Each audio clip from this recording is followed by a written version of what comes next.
Welcome to Apartment Market Dynamics from MPF Research. I'm Jay Parsons. He's Greg Willett. And lots to cover today, so we're going to jump right into it. Greg, recently we unveiled the top leaderboard for apartment rent growth through Q3. There were some surprises on that list, so today we're going to look at a few of those surprises. Some markets that have been late in the recovery process but are now outperforming the U.S. averages. Are they for real, and should they be outperforming the U.S. norms going forward? And Greg, let's start off with the one that's undoubtedly going to be the most controversial, and that is Los Angeles. And you and I were recently at the PCBC multifamily event, and one of the things I thought was really interesting is at the very end of it, they had a panel of institutional investors, and among the West Coast markets, they all identified Los Angeles as the market with the most opportunity, largely because of where we are in the cycle right now. And we were a little surprised by that. And we were a lot surprised by that, actually. From our perspective, this is one where the reality and the perceptions really don't match up, and some struggles that from our perspective lie ahead for Los Angeles. Let's look at what it has done historically, which is a good story, and that I think that's why a lot of people think that we're going to revert back to this good story. If you look from 2000 to 2007, Los Angeles regularly outperformed the national average on rent performance, 94% of the time out achieving the nation as a whole. But since 2008, LA has outperformed just 11% of the time, so that is just three of the past 28 quarters when this one has been an outperformer. And it's really the only one of these so-called Sexy Six markets that has not had a sustained run of some solid numbers there. And we've just seen it in spurts briefly in 2011. We are actually seeing it now when rent growth was at 4.2%. But again, looking at that big picture, I think it's hard to make a case for Los Angeles, and that really reflects that you've got some fundamental issues there that partly tie to the economy, and what you're seeing is still nowhere close to full recovery relative to what pre-recession employment was. The jobs that are being formed still heavy on those low-paying jobs versus for a lot of other parts of the country, we've switched over to a much bigger portion coming in higher-paying jobs. Just an interesting stat to throw out there. 30 years ago, there were 12 Fortune 500 companies in Los Angeles. Now we're down to 3. Not strong growth on the millennial sector in this one, and then really maybe the biggest factor that makes us not optimistic on this one over the long term, the infrastructure and transportation issues are just so dire in Los Angeles. So again, outperforming right now. That run, from our perspective, can last a little bit longer. But big picture, we think that LA it performs probably in line with the U.S. average on rent growth, and in the best case, maybe slightly above average versus this really big premium that existed in the previous cycles. And that's not to say LA is going off a cliff, because average is probably pretty good. And on all these that we're talking about, it's not a story of you're going off the cliff, but again, it's can you sustain that outperformance that you're seeing at this exact point in time? And we think briefly yes in LA, big picture probably not. Another controversial story most likely would be Atlanta. Another one that's still pretty hot among the institutional investment crowd, and one that's also outperforming right now. In fact, rents as of Q3 were up 6.4% year over year. That is the biggest hike that we've seen in the 2 decades that we've tracked it. But longer term, Atlanta has been a significant underperformer, as you can see from the chart. It's topped the U.S. average just 13% of the time between 2000 and 2007 in that last cycle, and then just 15% of the time since then. And why is that? Well, Atlanta, like Los Angeles, we really haven't seen perception catch up to the reality of what the market now is. Population growth is no longer off the charts. Job growth is no longer off the charts as well. In fact, since 2002, and this may be a bit of a surprise, Atlanta has actually underperformed the U.S. averages on year-over-year job growth as well, seeing generally lesser job growth proportionately than the nation overall. And that's after going through the 80s and 90s when Atlanta routinely got a lot more jobs proportionally than the U.S. overall. So we just haven't caught up to that point in the perception, at least, of the market. The other part of the story also is the emergence of other southern markets like Charlotte, Nashville, Raleigh, which have taken some of the jobs that were pouring into Atlanta, and as well as some of the young, educated millennials, young adults who had been pouring into Atlanta for that for more of that urban southern market as well. Now, you might want to argue that Atlanta, we hear this a lot, that Atlanta is a bifurcated market and there's certain submarkets that are a very different story that outperform. And that is true, but only to a certain degree. And here's what I think is a very interesting stat for you. We have 35 submarkets in Atlanta, and out of those 35, not one of them has outperformed the U.S. average for rent growth a majority of the time since the year 2000. Not one submarket out of 35 has outperformed the U.S. averages. So you can make the case that you're picking your spots in Atlanta, and we would say that as well. We do think there's a few submarkets that can outperform going forward, primarily up the 400 corridor and some in the urban core. But overall, you're definitely picking your spots. And so our view on Atlanta is that you're going to outperform through 2015. But after that, we're reverting back to an underperforming market.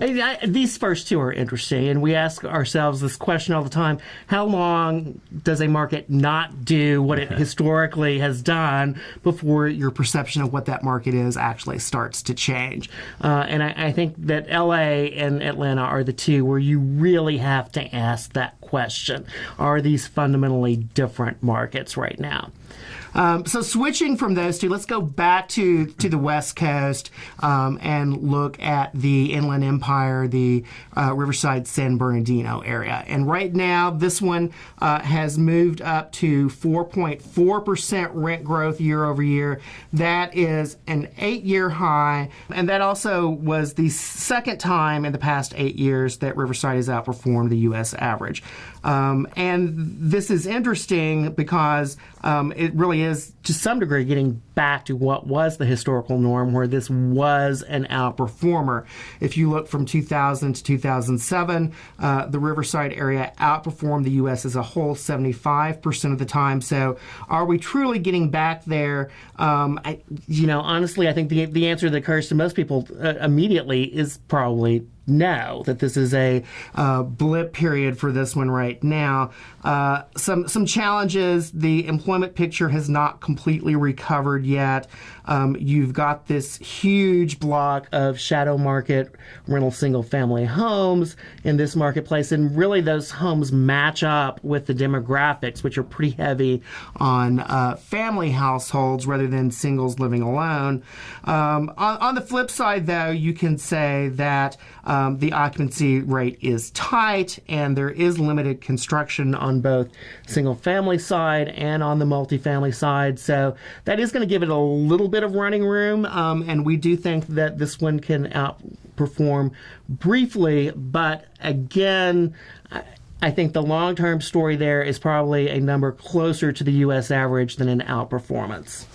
And from Riverside, let's get on to I-15 and head east to Las Vegas. And what can you say about Las Vegas? Clearly a heavy boom-bust market that is just now starting to see some nice signs of recovery. Rents as of Q3 were up 4.6% year over year, and that was the first time it's outperformed the U.S. average since Q2 of 2006. So it's been quite a while. In addition to that, rents here are still more than 10% below where they were prior to the recession. And that compares to a national story where every market across the country is basically even or above on rents compared to where it was prior to the recession. So a very nice pop in Q3, and what does that mean going forward? Well, this is a market that's really tough to peg given that it has been such a boom-bust market, very volatile historically. It did outperform 59% of the time from 2000 to 2007, but in Vegas, do you really want to argue that's going to be normal? I mean, it's a market where normal is probably tough to define.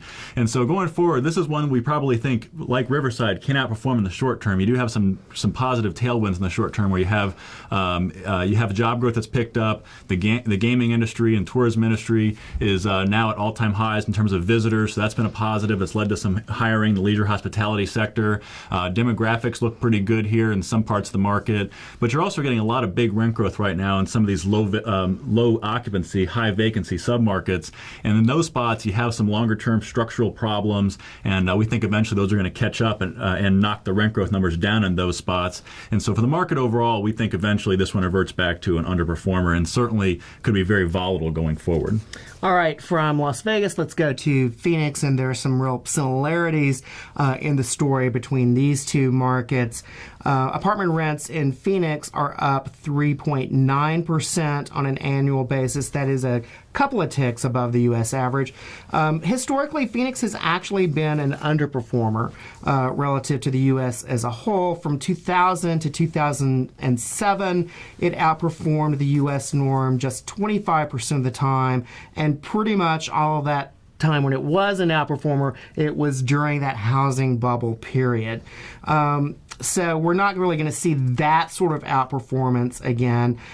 You talked about bifurcation in Atlanta. That's certainly true in Phoenix as well. We've got these central to western submarkets where there's still, frankly, just a lot of work to do to get them back into healthy condition. Performances are stronger on the east side of the metro, but that's also where the construction is going hot and heavy, and the construction volumes are ramping up very quickly here. So what do we think happens over the long term? Again, brief period where this one will outperform slightly, but longer term, we do think this one reverts back to slight underperformer. And one last one to wrap it up for you. We're going to do this one quickly for the sake of time for you. Sacramento, rents there up 5.8% year over year through Q3, biggest hike since 2001. From 2000 to 2007, Sacramento outperformed the U.S. average nearly half the time, but since 2008, just 22% of the time. And while we're in the midst of a nice streak right now, like all these markets talking about right now, we think Sacramento is a long-term underperformer. Lots of economic headwinds here, given that Sacramento is a state capital in a state with a lot of budget problems. So, Greg, we need to wrap it up. We've spent quite a lot of time talking about this. Interesting topic, though.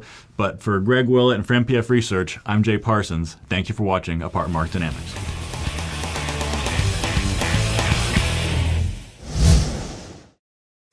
Want more? Go deeper with NPF Research's apartment market reports. From a national level, down to individual metros, to specific neighborhoods, NPF Research has been providing unparalleled apartment market intelligence to the multifamily industry for almost 5 decades. Learn more by contacting us at 877-284-4938 or visit www.npfresearch.com and click on Market Reports.